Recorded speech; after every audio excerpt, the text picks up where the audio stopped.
Hallo und herzlich willkommen zu einem neuen Video von Wohnmobil Privat mit Vermietung. Mein Name ist David und im heutigen Video geht es mal um die Anmeldung, gewerblich, steuerlich. Was ist da zu beachten, was für komische Post kommt da vielleicht, wenn man sein eigenes privates Wohnmobil zukünftig vermieten möchte. Wie läuft das genau ab, was gibt es da für einzelne Steps? Wir schauen es uns einzeln im Video an. Bleibt dran, bis gleich.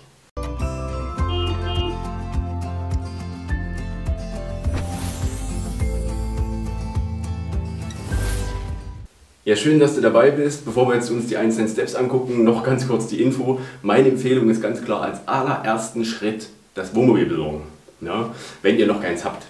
Denn es bringt nichts, das Gewerbe anzumelden, bevor das Mobil da ist, was möglich ist.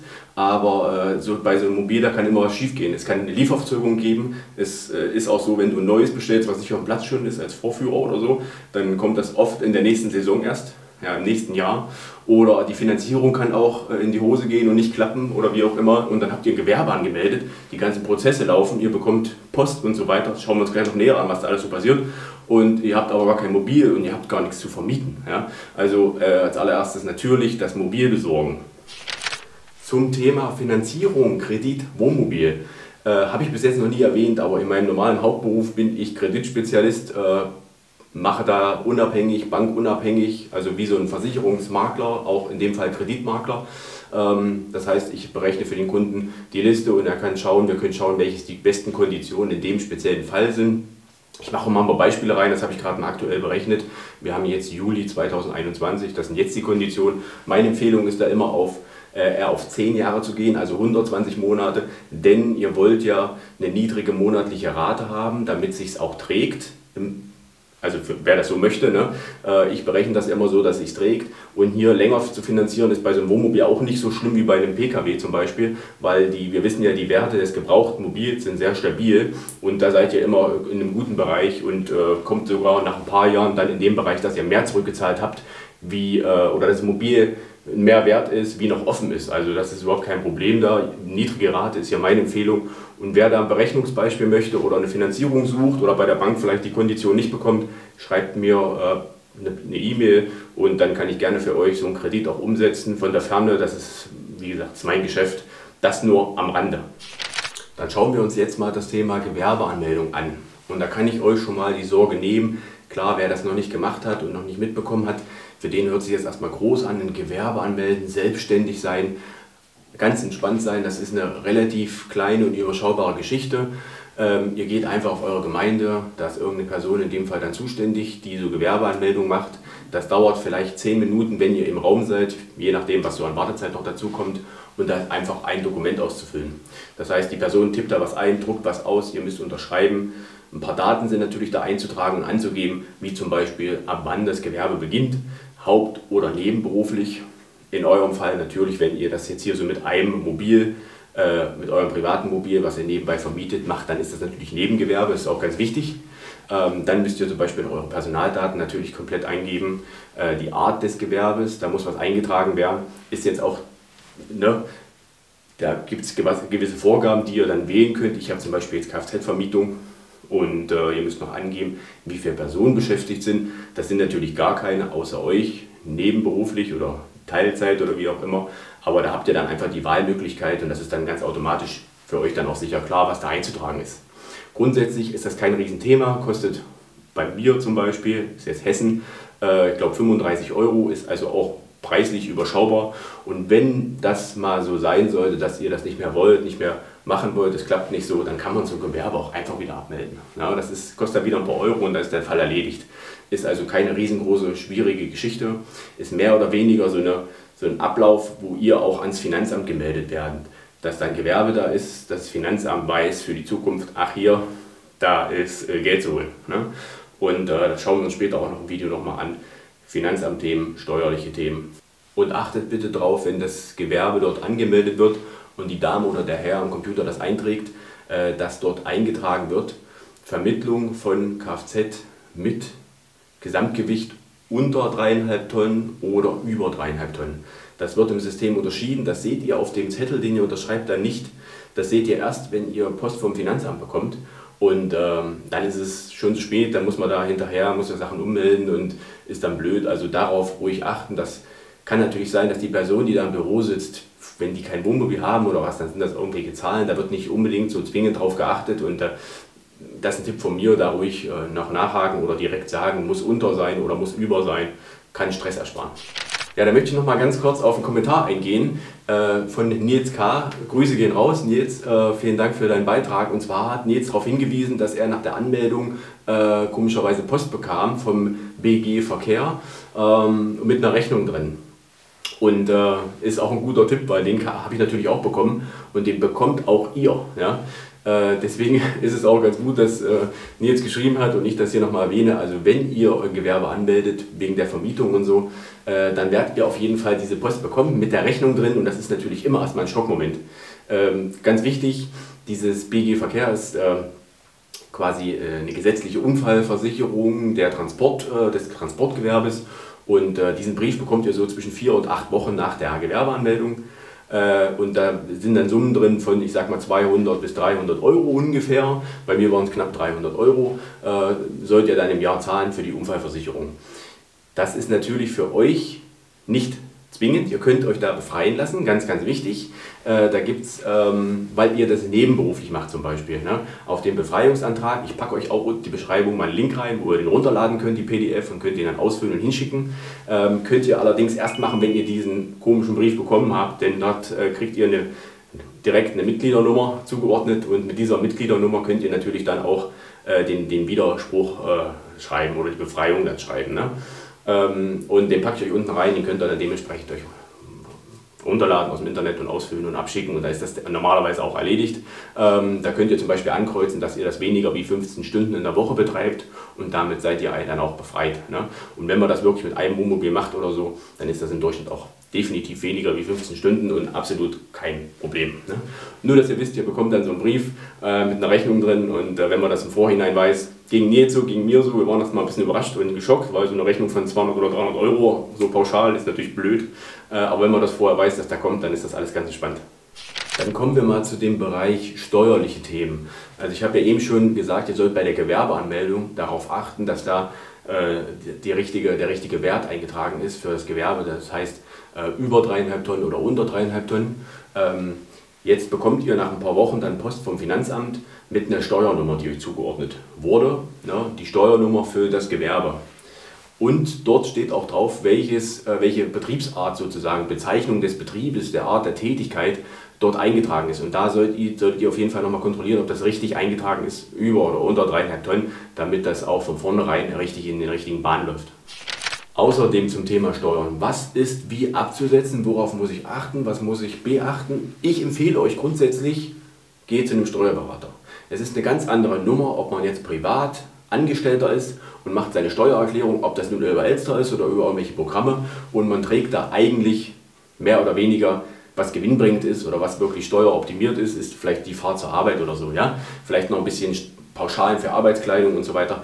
Das ist keine große Nummer, ist klar. Aber ein Gewerbe ist ein Gewerbe, da gibt es gewisse Sachen zu beachten, da gibt es irgendwelche Grenzen, wo man drunter oder drüber bleiben sollte.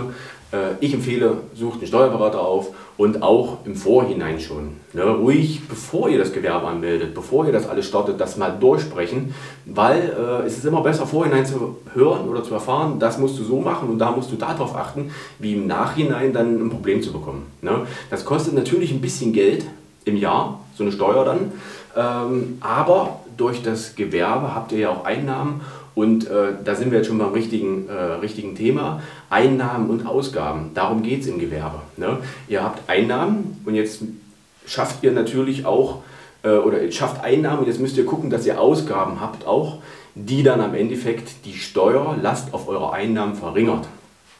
Ja? Also ganz kurz schon mal zum Thema Fahrzeug, also dieser große Punkt an Ausgaben, den ihr habt, nämlich die Rate. Wir gehen jetzt mal einfach davon aus, ihr finanziert das Fahrzeug und habt das nicht einfach bar bezahlt, dann habt ihr eine Rate, die sich zusammensetzt aus der Rückzahlung, der Schulden und einem Zinsanteil. Ne? Und jetzt kommt es darauf an, der Zinsanteil zum Beispiel kann zu 100% abgesetzt werden, ja, als Ausgabe. Ja?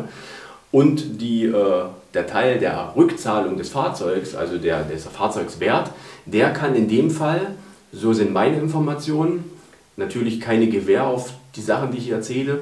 Holt euch ruhig, ich empfehle die Info selbst dann vom Steuerberater, aber ich habe erfahren, 8 Jahre Abschreibung, das heißt 12,5% pro Jahr von dieser Summe, ich sage jetzt mal 400 Euro als Beispiel, da 12,5%, ne, zum Beispiel werden pro Monat oder dann eben übers Jahr als Ausgabe auch mitgesehen. Ne.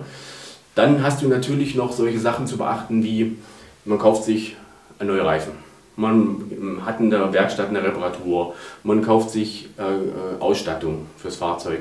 Teilweise optimiert man dann auch für die Vermietung und da entstehen dann irgendwelche Rechnungen. Das ist eben auch das Schöne an dem Gewerbe und gerade in dem Fall, weil ihr würdet euch ja gewisse Sachen auch kaufen für euer eigenes Mobil und in dem Fall habt ihr sogar einen Teil der Sachen, die ihr kauft, die ihr dann auch selber nutzt, aber einen Teil davon habt ihr steueroptimiert, weil ihr auf diese Sachen dann weniger Steuern zahlt. Ganz wichtiger Punkt ist nochmal, es ist nicht so, dass wenn ihr das Mobil komplett vermieten würdet, nicht privat nutzen würdet, dann könnte man das so sehen, wie ich eben gesagt habe, dass man alles prozentual als Ausgabe rechnen kann und reinnehmen kann und dann quasi die Einnahmen minus die Ausgaben und der Rest ist Gewinn und so weiter. Das ist natürlich jetzt hier in dem Fall nicht so, weil ihr das Mobil auch privat nutzt. Ja? Und diesen privaten Anteil, der ist natürlich nicht steueroptimiert. Das heißt, es ist im optimalen Fall sogar so, ne, dass ihr ein Fahrtenbuch führt. Ja? Das ist noch besser als Nachweis. Aber über Paul Camper ist ja recht gut zu sehen eigentlich. Hier im Beispiel Paul Camper, weil ihr immer diese Zettel habt, wo ihr die Übergabezettel, die ihr habt, wo drauf steht Kilometer beim Start, Kilometer bei Rückgabe. Und da könnt ihr eigentlich super nachweisen, ich habe so und so viele gewerbliche Kilometer, 1000 Kilometer in der Woche, 1000 in der als Beispiel. Und der Rest ist privat. Ja? Und da ist dann nur noch so ein bisschen zu gucken, dass man am Jahresende und am Jahresanfang das ein bisschen dokumentiert, meiner Empfehlung nach, weil das Finanzamt kann ja nicht zuordnen, wie viele Kilometer sind in dem Jahr privat gefahren worden, weil die eine Vermietung war im Juli, ja, und die nächste ist vielleicht im März nächsten Jahres und was ist da dazwischen passiert. Ne?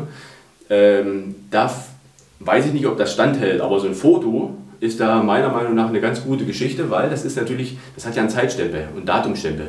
Ist vielleicht noch besser wie so ein Fahrtenbuch, weil erfahrungsgemäß so Fahrtenbücher sind vom Finanzamt auch, da sind immer Lücken drin, wo so ein Finanzamt sagen kann, das können wir nicht anerkennen. Also von daher versucht da mit eurem Steuerberater irgendeine Möglichkeit zu finden, wie ihr das dann sicher festlegen könnt, sodass das im Nachhinein auch für euch funktioniert. Es geht immer darum, dass man auch die Steueroptimierung bekommt und nicht dann vielleicht nicht anerkannt bekommt. Wir haben zum Thema Anerkennen noch mal ganz kurz die Info. Ich habe erfahren, habe ich keine Erfahrung mit, ich habe es aber gehört, dass es sein kann, dass das Finanzamt das nicht richtig als Vermietung, als gewerblich anerkennt, wenn ihr zu wenig vermietet und einen zu kleinen Vermietungsanteil habt. Ich nenne mal ein Beispiel. Ihr habt im Jahr 5 Tage vermietet und reist selber 50.000 Kilometer im Jahr, was weiß ich. Ne? Dann hat das Finanzamt natürlich sofort die Idee, der vermietet nur, ich sage mal pseudomäßig, um hier irgendwelche Optimierungen und steuerliche Optimierungen einzutragen, in welcher Form auch immer. Es ist gar kein richtiges Gewerbe. Ne? Also da ein bisschen drauf achten oder dass ihr das mal gehört habt. Wenn es zu wenig ist, kann es da unter Umständen vielleicht ein bisschen Probleme geben. Natürlich ist es, wenn ihr es über eine Plattform macht, schon immer ein guter Nachweis, dass es gewerblich ist, weil das Mobil ja offensichtlich angeboten wird, es wird beworben, es ist präsent. Ne? Ich denke mal, wenn man so eine eigene private Vermietung macht und das vielleicht selbst bei eBay Kleinanzeigen reinsetzt oder was, das ist dann schon eher so ein Thema, wo das Finanzamt hellhörig werden kann. Aber ich wollte einfach mal es kurz erwähnt haben. Ja, zu bedenken steuerlich ist natürlich noch, dass ihr alles, was ihr habt an Ausgaben, an Rechnungen auch sammelt. Ne? Macht euch einen Ordner, macht das systematisch, sammelt die Rechnungen, denn bei der Steuererklärung, das ist natürlich dann eine andere Nummer wie so eine private, da müssen dann, ihr seid dann Gewerbetreibende, auch wenn es jetzt in einem kleinen Rahmen noch ist, aber ihr seid Gewerbetreibende und entweder müsst ihr das alles selber machen, was ich nicht empfehle, oder ihr gebt eben den Steuerberater die ganzen Rechnungen, die dann wirklich dabei sein müssen und dokumentieren auch eure Ausgaben. Und Ausgaben, kann ich euch nur sagen, ist ein ganz wichtiger Punkt, denn eure Ausgaben minimieren die Steuerrückzahlung. Ja? Denn ihr müsst natürlich auf euren Gewinn Steuern zahlen und durch die Ausgaben könnt ihr das verringern. Ja? Also ganz wichtig, als Gewerbetreibender ganz wichtig, Rechnungen erzeugen, natürlich sinnvoll, ihr gebt ja nicht umsonst Geld aus, aber Rechnungen erzeugen und dann auch dokumentieren und schön abordnen, abheften, dass die da sind. Sowas wie Gas zum Beispiel. Ne? Natürlich kauft man auch um einiges mehr Gas, wenn man vermietet. Solche Sachen, das ist alles wo ihr am Endeffekt weniger Steuern zahlt. Ne? Wenn ihr neue Reifen kaufen müsst, müsst ihr natürlich mehr, weil jemand anders fährt mit eurem Mobil, wo ihr nicht unterwegs seid. Das sind alles Sachen, die natürlich zusätzliche Ausgaben erzeugen. Deswegen gibt es ja die Steueroptimierung. Also schön sammeln und dokumentieren, Steuerberater, und dann ist es optimiert. Ich hoffe, ich konnte euch ein bisschen weiterhelfen und konnte ein bisschen Licht in das Dunkel bringen, große Anmeldungen und wie läuft das ab. Ich hoffe, ich konnte dem einen oder anderen auch da die Angst nehmen und dann den Step zu machen und loszulegen. Meldet euch gerne, wenn ihr noch Ideen habt oder Fragen habt zu irgendwelchen Themen, dann habe ich ein paar neue Videoideen. Ich freue mich natürlich, wenn ihr zukünftig dabei seid und den Kanal abonniert. Ich freue mich auch, wenn ihr einen Daumen hoch da lasst, das ist immer eine schöne Bestätigung. Ansonsten schaut euch gerne die weiteren Videos an, da gibt es viel über Vermietungsthemen, aber auch Tipps und Tricks und so weiter. Ich freue mich, wenn ihr dabei seid. Habt eine schöne Zeit, habt schöne Reisen. Bis bald. Ciao.